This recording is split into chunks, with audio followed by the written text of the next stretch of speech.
So, yes, now she is there.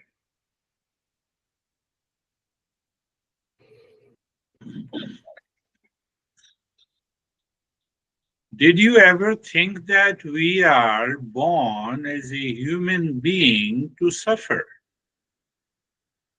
It's a good to be born as a human being,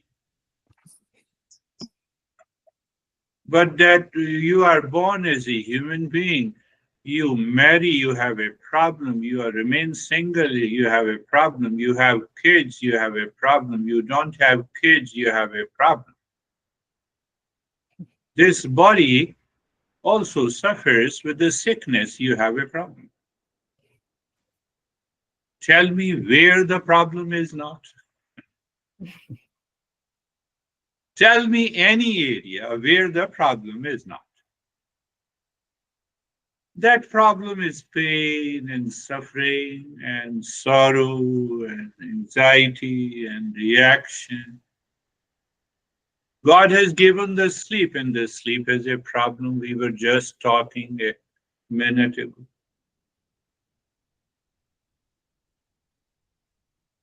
God, you are given birth to me, you created me, so give me a good sleep. Then we say, go, give me a good husband or a wife. I think majority are here women, so give me a good husband.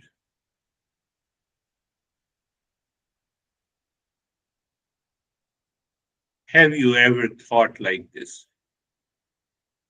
You know, the Eastern wisdom stimulates your mind and intellect. Why it stimulates? So that you can go to the root of the problem. You don't solve the problem at the symptomatic level. Or any person, you meet and then you sign some papers and then you change the label husband and a wife. So these are symptomatic. Then you sign the paper and you divorce. These are at the surface problem. What is the root of the problem?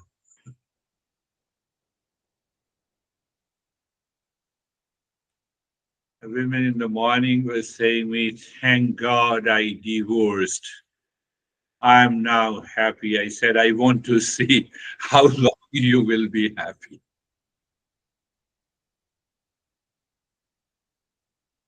If divorce is the criteria to be happy, is the root cause to be solved, or getting married is to be happy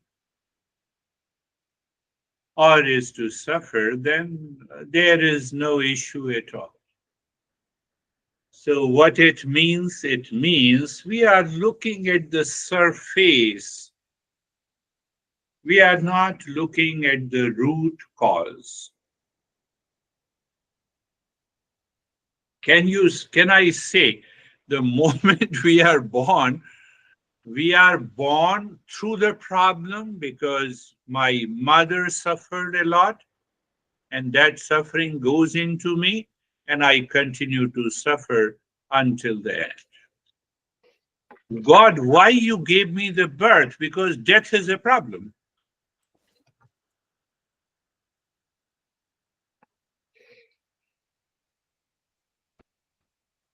The entire Eastern wisdom gives us an understanding that if you think in this way, you can reach to the root cause of the problem and you can bring an end to the suffering.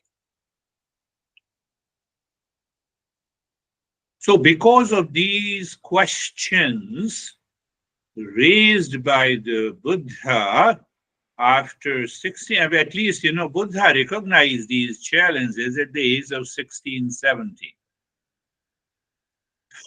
Did we recognize even now, or we still blame the problem is outside?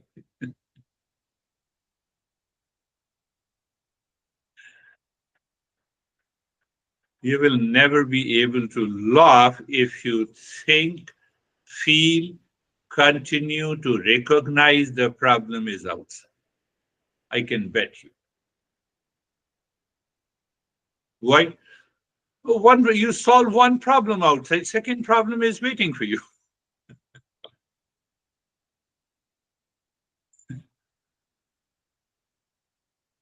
We think and we claim we are a great thinker. Thank God, she was telling me in the morning, thank God, sir, I divorced him.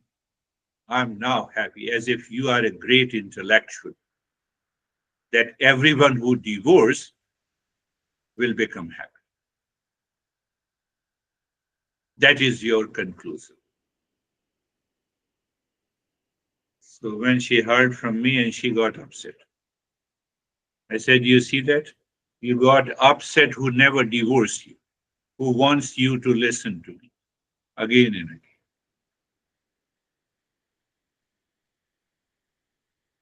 Think, think. Now see the truth about it. One who is born, opposite is also equally true. What is opposite of birth is the death is equally true. Health, opposite is equally true. Tell me if it is not. Look at the way our masters demands us to think and contemplate. The world is made up of duality and opposites. Where there is a like, there is a dislike. Where there is a birth, there the death is also in the same world. Harmony and disharmony, likes and dislikes, pain and the pleasure. You like pasta, you eat it, you are happy, very good. And someday you are obsessed with the pasta, you overeat it, you have a problem.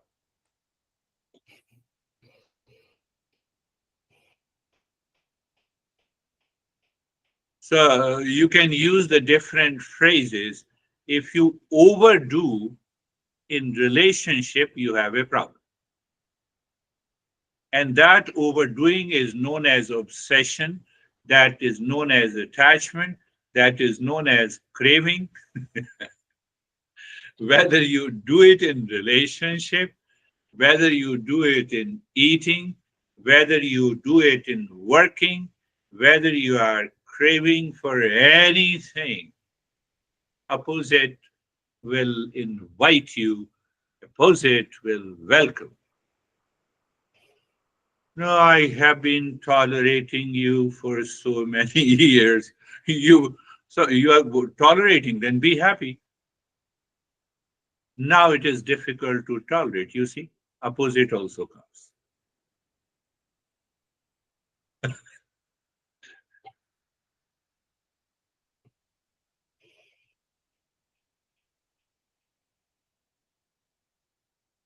So once we recognize that opposite is true, and we give equal weightage to the opposite.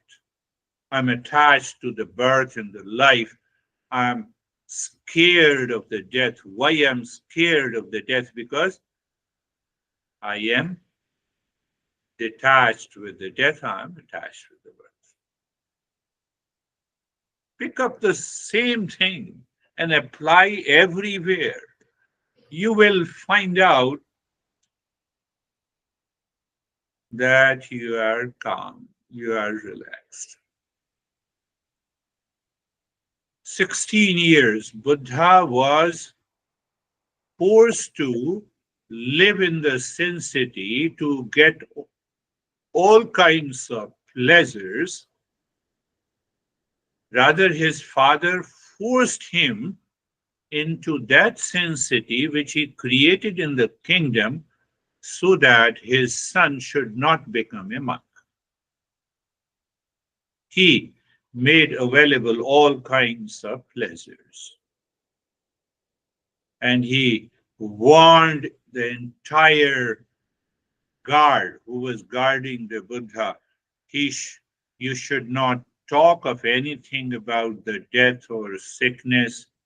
These words should not ring in his ears.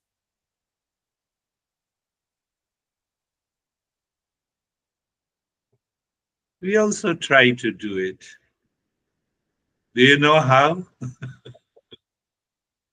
Do you get some idea? I could start doing it if I blacken my hairs. Did you understand that?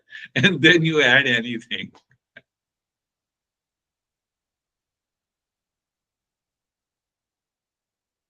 And then he saw the old man. Now, your perception is guided by the attachment, guided by the fear. Your attachment is, your perception is guided by the wrong statement and wrong logic, or your perception is guided by the right perception. What exactly is the right perception when you see the old man like me?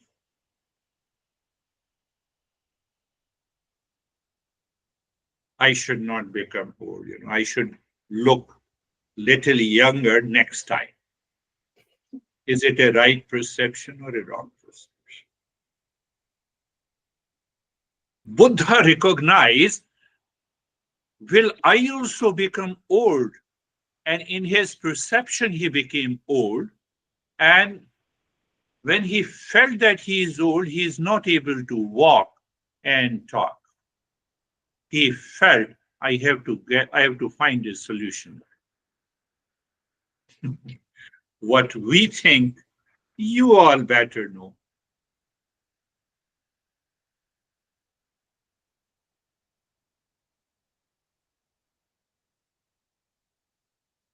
Same thing. He saw the dead man. Oh, that is the end. Birth and the death are equal. But what is in between? I have to find a solution. I cannot blame anyone that the life is suffering. He saw the sick man. Oh, this same body undergoes sickness. My ability to see the world diminish. My power to use the sense organs goes on decreasing. You use any food supplement, eat Viagra or whatever you want to do it. The body, you have recognized that the body has become weak.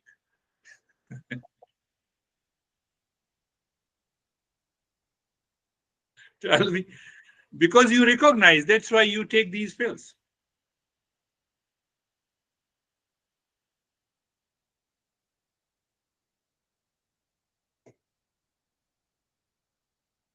This is one thing. And the second thing, with these challenges in my life, I am constantly pursuing the path of happiness in my life. I want happiness. And then I fall into one problem or the other. Oh, I'm single, so let me get married and be happy. You are born single, you will die single.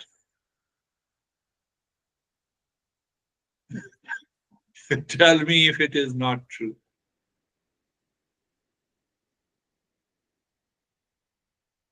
So you see that our master gives such a deeper insight that I'm pursuing happiness, keep on pursuing happiness, change the direction.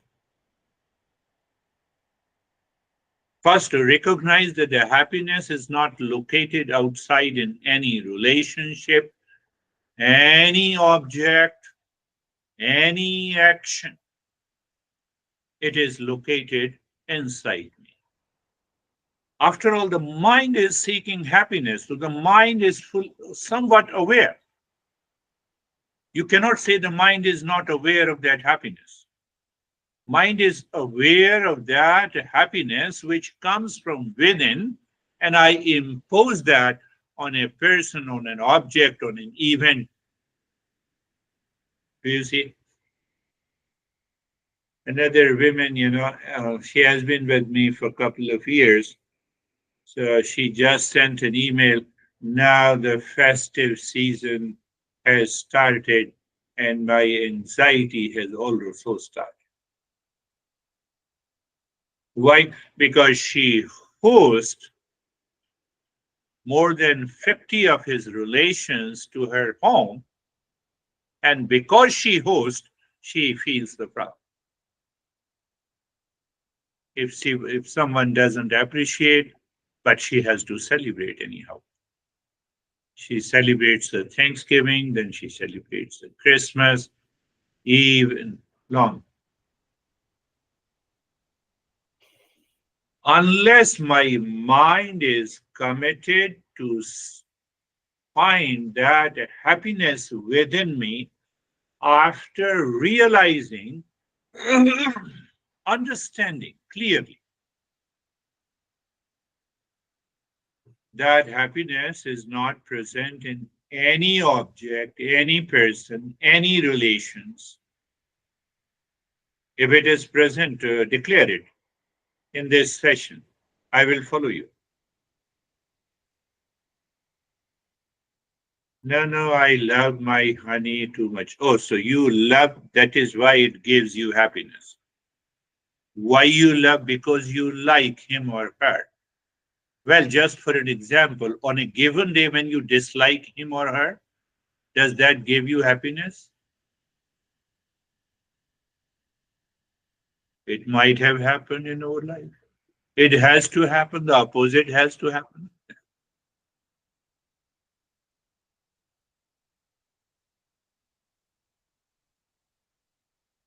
The master says your mind must be settled formally, logically, convincingly. What is that realization? By the three events that took place in the life of the Buddha: sick man, dead man, old man. Happiness is not outside.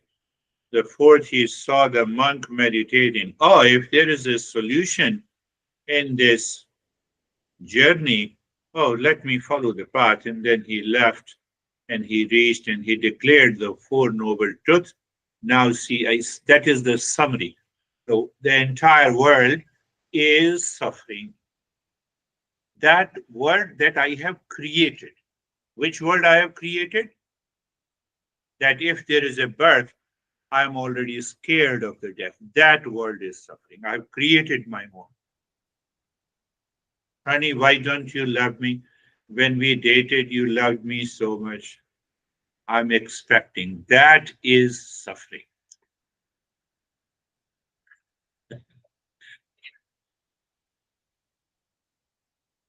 Everyone is serious. How dare you say, I love my honey? I can prove it logically. That is why you are suffering.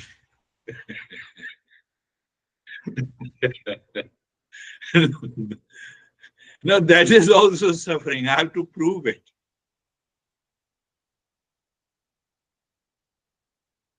So we have to sit down, contemplate, and reflect.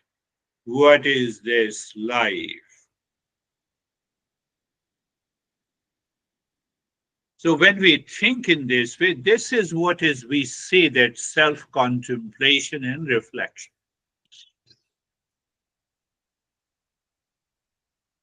Self-contemplation and reflection means that I want to find the root cause of my suffering.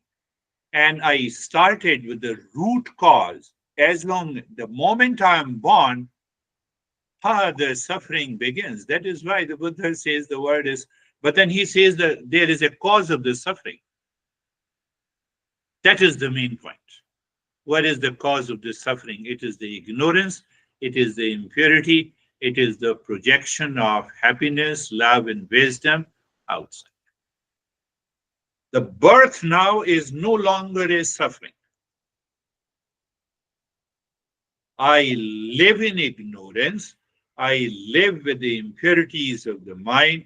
I live with the projection is the suffering. First, what is suffering? Second, cause of this suffering. Third, the master says there is a way, there is a state. Now think, Buddha says, there is a state. He doesn't say that it is my state or it is your state. He says there is a state present in every human being which is absence of suffering, and that is a meditative state. Now think, you have to reach to that state of meditation where it is end of suffering. Until you have reached to that state of meditation, journey should continue. I did not say must continue, journey should continue.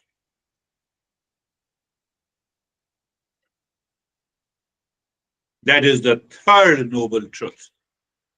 There is a state. So there is a state in me which transcends all the suffering. And if it transcends all the suffering, then what? Can you complete it? If it transcends all the suffering, then I'm not the body. Well, if I'm not the body, then where is the birth and the death?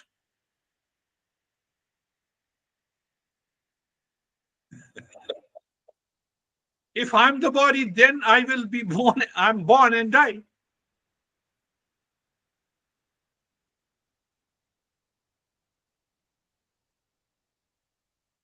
That is why the women were said, "Now, thank God, now I'm free." Really? You are free after divorce? Because you have such a strong force in your mind of divorce, I know she is going to remarry. Because opposite force is so strong.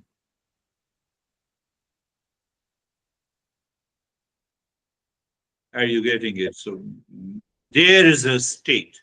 Again, I'm repeating, you have to repeat the same sentence again and again and reflect on it. If the Buddha is true, I am adding Buddha. He is true, definitely. If Buddha is true, and he says there is a state which transcends all the suffering, it means that state is also transcends the body. And also transcends the body, it means I am not the body. So body faces sickness, body faces death, body creates a label of single and married, body creates a label of married and divorced. Body creates a label that I'm old now and I'm young now. What happened to your problem and suffering? You are living still with the same body, but you are living in that state is known as awakening. That state is known as realization. I'm already so sick, and you are making me more sick by thinking like this. So, if you are thinking like this, then you are definitely crazy. You are not following it. You don't follow.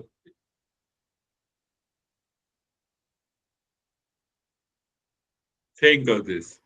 So, the fourth noble truth, he says there is a way. What is the way? That is what we have discussed. I started with the fourth, and then I concluded with the four noble truths.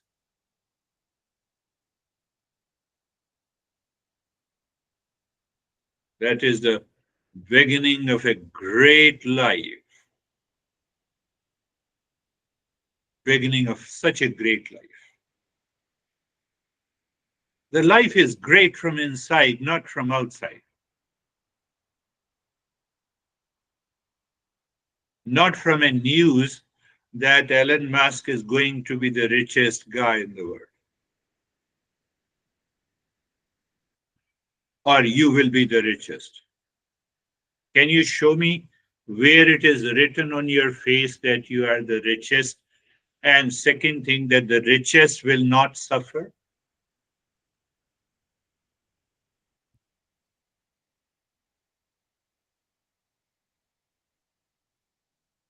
So I'm attached to the body.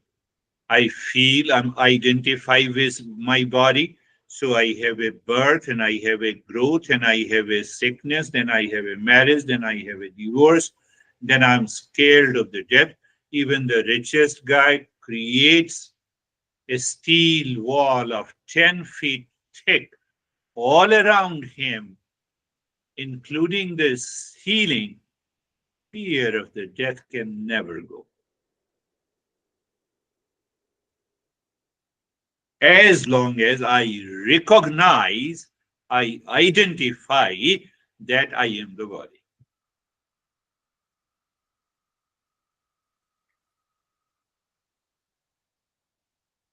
Think. So inner change has to come in my behavior, in my attitude, in my perception. On the top of it, every day we say, this is my body. My car is not me. My body is not me. And still we identify with it. So the master labels it, it is ignorance. You are guided by the impurity. You project yourself. So it means the problem is ignorance, problem is impurities of the mind, problem is the projection. Don't feel sleepy. Let us start our practice. Sometimes we feel sleepy because uh, mind says too much. Eyes are closed and place, position of the body, the place. Find out the right place. What is the right place? That wherever you sit, it should be comfortable. Second, you are aware of the space all around your body. Means a sense of freedom, a sense of the space. You need not to perform lot of rituals to create a sacred space. Anytime you close your eyes or not, you are aware of, you are aware of a sense of emptiness all around you. That gives you a sense of detachment. What is that is a sacred space. You need not to burn incense sticks and put lot of things around you. That is the highest level of understanding. But yes, in the beginning, we start with those rituals. So even if you are performing those rituals, it is okay. If not, so you just become aware of the space all around you and you maintain that, you are aware of that space. Then you look at the neck joint. So now we change the direction of the mind. It's a conscious journey. It is not a habitual journey. So you are looking at the neck joint. So you have changed the direction. That is what I told you. This that is what we discussed. Okay. So when I know, but you did not say that you have to look at the neck joint. That is a tool for the sake of understanding. So you feel the neck joint means that you have changed the direction of the mind. Where you experience the sensation, comfort, and steadiness. Look at the shoulder joints. Then you look inside the shoulder joints, a sense of emptiness. So we are becoming aware of the mind that has changed the direction from the world outside to not the world outside. Now I'm not at all worried about any object, thing, event, thought, feeling, emotions pertaining to the world. So that is the opposite. We have to follow, we have to follow the way the mind is obsessed in the beginning. It is obsessed with opposites. So look at the entire body from the top of the head to the toes. Your body, I'm not asking to look at your other's body.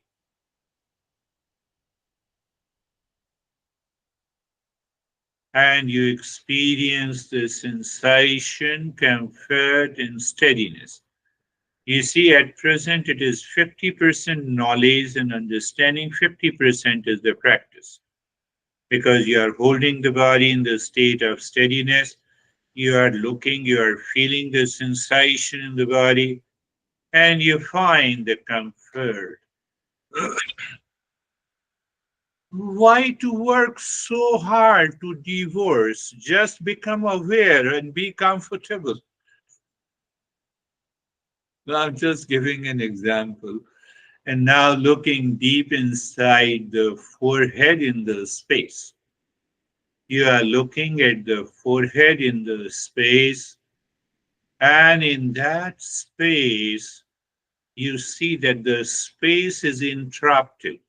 Can I say that your windows is interrupted by a curtain? Or you can say that the sunlight entering into the window is curtailed, is prevented by the curtain. And this curtain is nothing but the thought, feeling, and emotions of the past projecting into the future. So, what does it affect the window? No. So, what should I watch? These thoughts are coming, they are coming to go. Why you can't see they are coming to go? Can you make a reflection? It is because of attachment, it is because of ignorance. When I understood the curtain is always separate from the windows, thoughts is always separate from the space. That I have to see. What is that seeing? That is what I told you. There are variety of perception. So if you have a right perception, what is right perception? Thought, feeling, emotions that jumps into the mind, unwanted, undesirable. They are always separate from the space of the mind. Oh, clear. If that is so, let us go little deeper. Be aware of the physical body. If the mind is not there, will your sense organ be active? Will any of the sense organ recognize any feeling, any sight, any sound? Answer is no. Can you see the mind? No. So that is at the subtler level. What can I say? That is what I can see, feel. That is the physical body. And what is the subtle body? That I cannot see as an object, thought as an object, I cannot see, but I feel. And all those feeling and the thought takes place in the mind. That is what we say the subtle body is. But now question arises, how come the subtle body have all these crazy, unwanted, ignorant thoughts? That is the causal body. So for the sake of understanding, we see that we are none of these three bodies. We are separate, different from these three bodies. What is that state? That is the real self. That is the truth. So just we have to keep in our awareness when we have a subtle perception, Oh, belongs to the subtle body, not me. I have a physical pain. It belongs to the physical body, not me. Oh, somewhat unknown thought is disturbing me. It's a causal body because of the past impression. Beyond that, there is a real self. We have to transcend. So, how to transcend? Sarve bhavantu sukhina. Let everyone be happy. So, I have to use the subtle body, the mind. I have to reflect. I have to ask the mind to wish, to feel, to be aware of the happiness everywhere in everyone. Why? We are getting rid of the projections. But will it happen? Yes, that is one tool. Sarves Santu Niramaya. Let everyone be healthy. So we are talking of that well being of the real self. We are not talking of the health opposite sickness. Health opposite sickness are located in these three bodies. Only the well being is located. Well being, that is why we say well being. We don't say well becoming. Doctor treats one becoming to the second becoming. We discover well being. And sarve bhadrani pashyantu. Sarve bhadrani pashyantu. Let everyone be blessed. Why they are, oh, they should be blessed. Let there be a blessing and grace. Why? They should discover that they are not worthy of suffering. They are worthy of awakening to the real self. And the fourth line is, let none suffer from any misery in this world. Why? Because there is no misery. That is what the Buddha says in the word is suffering. And after that, he says there is absence of suffering, complete. Oh, so this what consists of the first stage. We have couple of the steps in the first stage of the. So in the second stage, you look at the breath. You look at the breath and make your breath a little deeper. Deeper means does not mean noisy breath, silent breath. So it should be let there be deep, silent, and slow breath. Very good. Every time you are breathing in, you are breathing in. Say in your mind, Shantuham,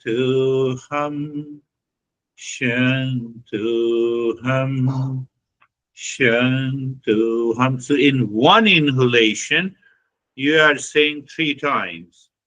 In one exhalation, you are saying San Shantoham, not in a hurry. Shantoham, Shantoham, Shantoham. Again, in one,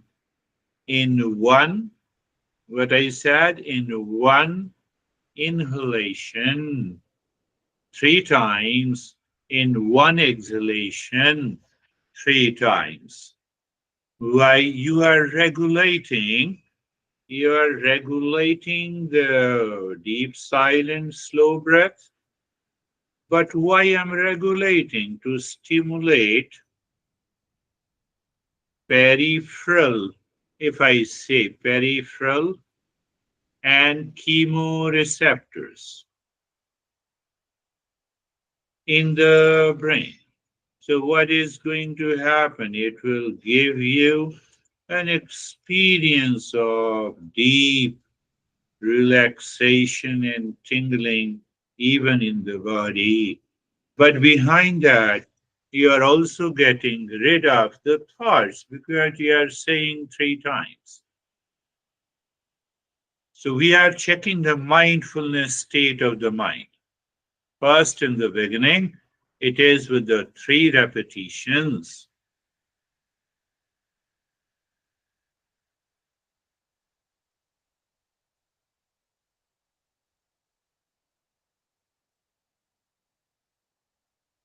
So what you are three times repetition, you are enjoying as you inhale.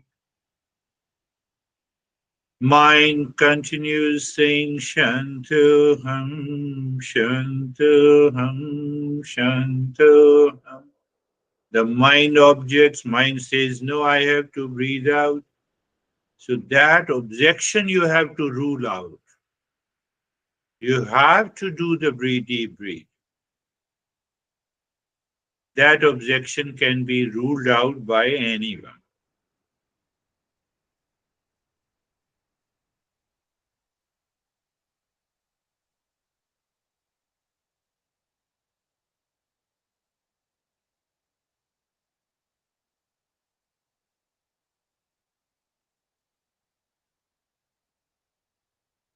Now you are breathing deep, silent, and slow, and you are dropping to Shantoham. So little longer. Shantoham. You are singing in your mind. I'm not saying that you have to sing outside. Two times with deep, silent, and slow breathing. The breath remains deep, silent, and slow. Why? We want the mind should get absorbed deep inside. It should not return outside. That is what we all want at this moment. So just let us be clear.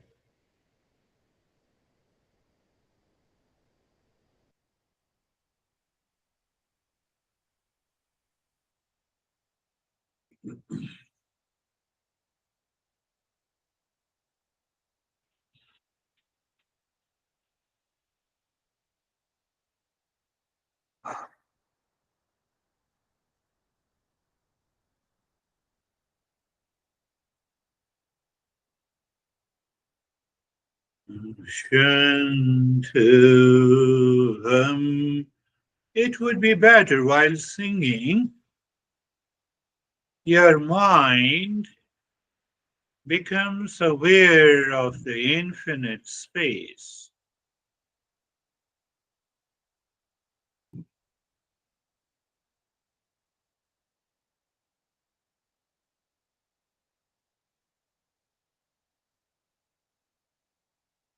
Now your breath is same, deep, silent, and slow, but you are singing only once. Shantuham.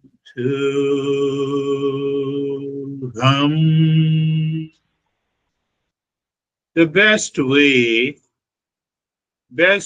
to do it as you inhale, move the mind, move the mind in the spine from top to bottom and singing mantra Shantuham. You look at the tailbone, and as you exhale, you sing again Shantuham, and you reach to the top of the head.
Now, even you drop the mantra, stop the deep silence, slow breath, but continue to be aware of the breath.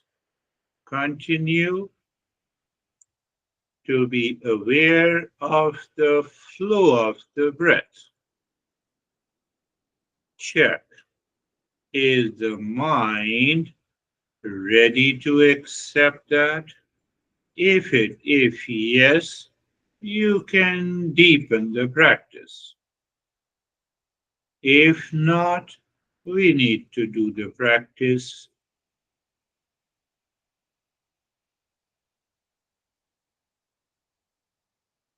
So what happens? Your mind is fully absorbed, a bit of awareness on the flow of the breath.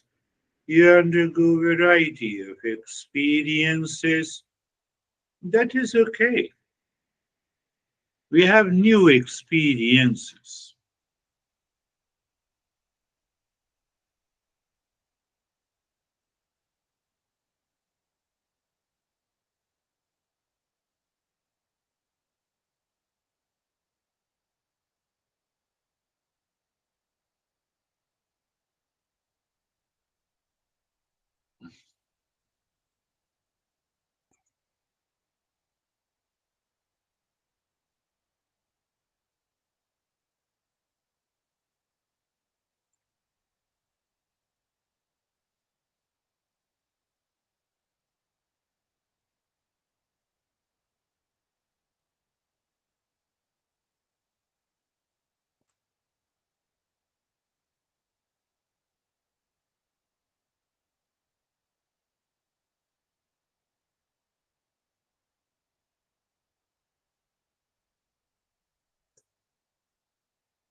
Mm.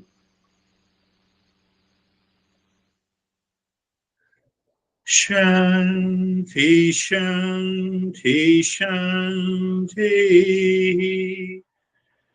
Om Shanti, Shanti, Shanti. Om Shanti, Shanti, Shanti. Bring your mind on the right hand, your mind on the left hand. Lift your Buddha palms, place it on your eyes, and open the eyes inside. Know your experiences. Bring the hands down. How are you, Charlie? Hello. Very relaxed. Yeah, just very relaxed. See, relaxation is here, it is not outside. It is not in thinking that I will die. I can never die. Are you, Sophie? I'm very good. I was feeling all these like little ants in my hands. That's a deeper practice. Yeah. And also, I want to share that I read this book by a French doctor, a psychiatrist, that has gathered all the witnesses of near death experiences, people who out of body experiences, and even children who have who knew elements of their lives before. Yeah. And so it's really kind of yeah, I mean, you really, what is your body then, you know? Yeah, Yes. Body, I'm not the body. that's right. When we are 100% clear, we are not the body. There is not a bit of attachment. You have already transcended. You live your life using the body as an instrument, as a car, as a smartphone. That is what is known as the awakened state also. How are you, John? Hey, Girish, I'm fine. Well, near the beginning of the practice, our cat was here fooling around and I think was probably distracting me because she thinks that I'm the body. So she wanted Uh, some attention. So, anyway, but other than that, it was fine. Fine. Cat was thinking that she is the body. That I'm the body. Oh, Cat was thinking that you are the body. That's right. Very. And she is. And tomorrow the dog will think you are the body. Right. Good. Good. Yes. Anyhow, not too much of distraction. How are you, me? This was very deep for me and Good. actually very exciting. There's an old American song called Looking for Love in All the Wrong Places. Yeah. And that came to me and I thought, yes, this is so powerful, this road that we're on right now, for me to Beautiful. let go of that outside validation that I've always needed. You rightly said, looking for love In all the wrong places. all the wrong places. And there is only one place that is right place we forget. That you are right. How are you, Anne?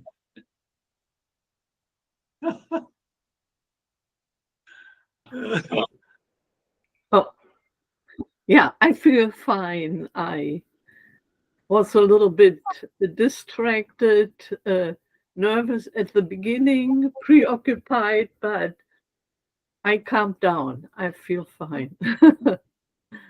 Yes. We have to ask who is occupied? It is the physical body or the mind? That's true. And then we become aware of this subtle body. And the moment you become aware, it leaves you. That is all for today. Thank you very much. Thank you. We will meet again. Thank you.